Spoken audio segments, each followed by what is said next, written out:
What is up guys, Messi here and welcome to a brand new video, and today we'll be covering the official 23-man squad that England are going to be taking to the World Cup in Brazil this summer, and there aren't really that many surprises to be fair. I think Roy Hodgson's actually done a very good job and chosen one of the stronger 23-man squads we could actually choose from what we've got to take. So, if we nail 1,500 likes in this video guys, I will start a new road to the World Cup. Seeing as it's only a month away, I think it's about time to bring that back. So, if we nail that like target, I'll bring that back as soon as possible. And if you're looking to buy Sponsored Team Coins, then go check out the FIFAshop.co.uk. All the links are down below in that description box, and use that discount code of Messi10 to get a 5% discount on all of your orders. First up then, I'm going to be covering the 23-man squad England taking, and we obviously got to start with the goalkeepers, and here we go then. We're going to start off with Joe Hart. Joe Hart, obviously, I think is the main man that we're going to have in goal. Obviously, Manchester City actually won the Premier League yesterday, so I think Joe Hart has got a lot of confidence about him and stuff now. He did go through a bit of a blip during the season, but I think that's kind of past him now, and I think he will be the main goalkeeper. Then we've got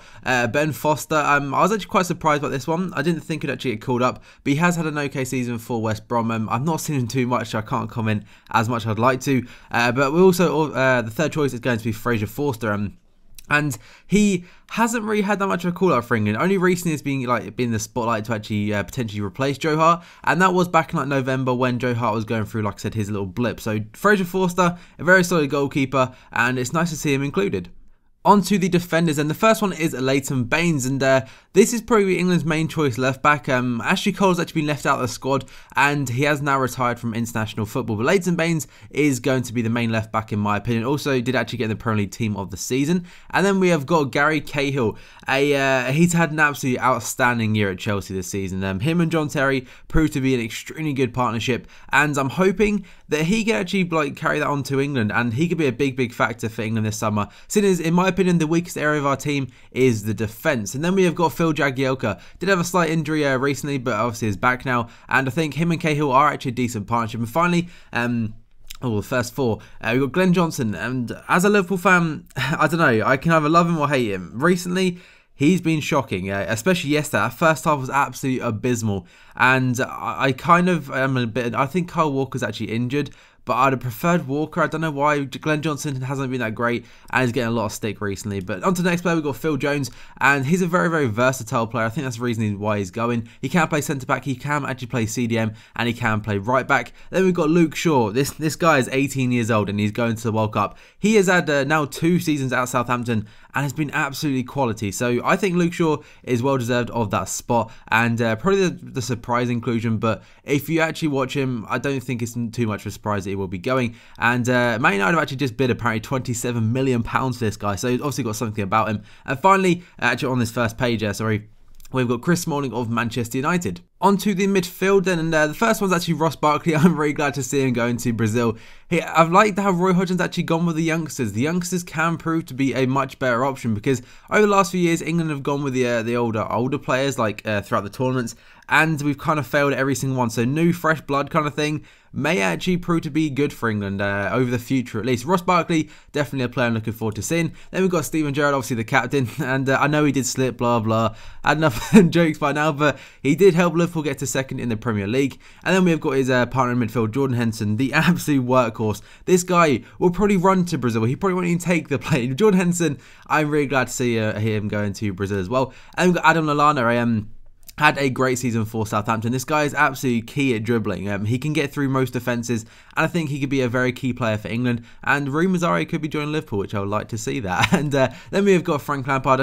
This one's for the experience. Lampard is a very good midfielder, of course. And if we get any injuries, we could just slot him in there. And then we've got James Milner. I think he'll play right mid only if we've got Glenn Johnson something at right back and we need a bit of cover. And finally on this page, we have got Alex Oxlade-Chamberlain, who again has played very well for England when he does play, and another youngster is coming up. The final 2 midfielders that are actually on the list are Raheem Sterling of Liverpool. Had an awesome year for us. Started off quite poorly, but since November, October-ish, he's come into his absolute own and been absolute quality for us. So I'm glad to see him on the plane also. And finally, we've got Jack Wilshere, who I still believe will be a big key player for England in the next few years.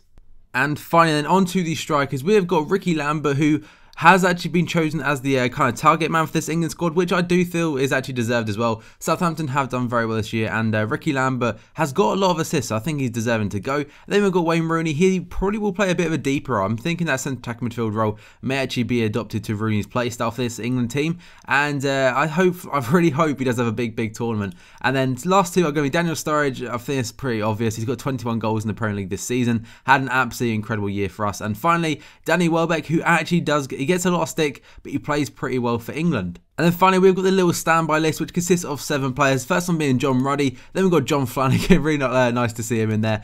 John Stones had a very solid year for Everton. Michael Carrick for Man United. Tom Cleverley, who I'm actually kind of relieved he isn't in that start of 23-man squad. Andy Carroll, who was probably the alternative to Ricky Lambert. And Jermaine Defoe, now in the MLS.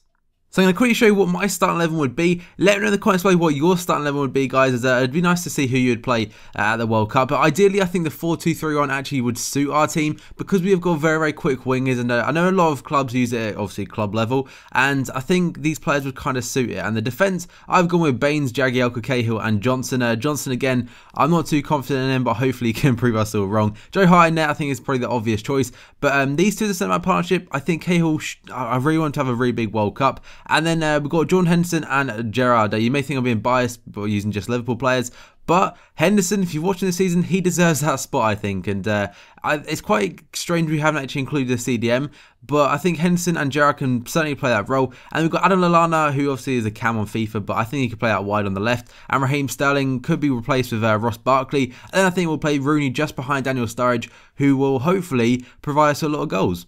Again, though, this is just my opinion, so let me know in the comments below who you would have in your starting 11. So then, guys, I'm going to finish these off by showing you some of your thoughts from Twitter, and in the comments below, let me know who you think should have been taken to the World Cup, and who you would start as your starting 11 at the actual tournament itself, guys. So make sure to leave this video a like, rating, subscribe for daily FIFA 14 content, and I will see you guys next time. Thank you for watching this video.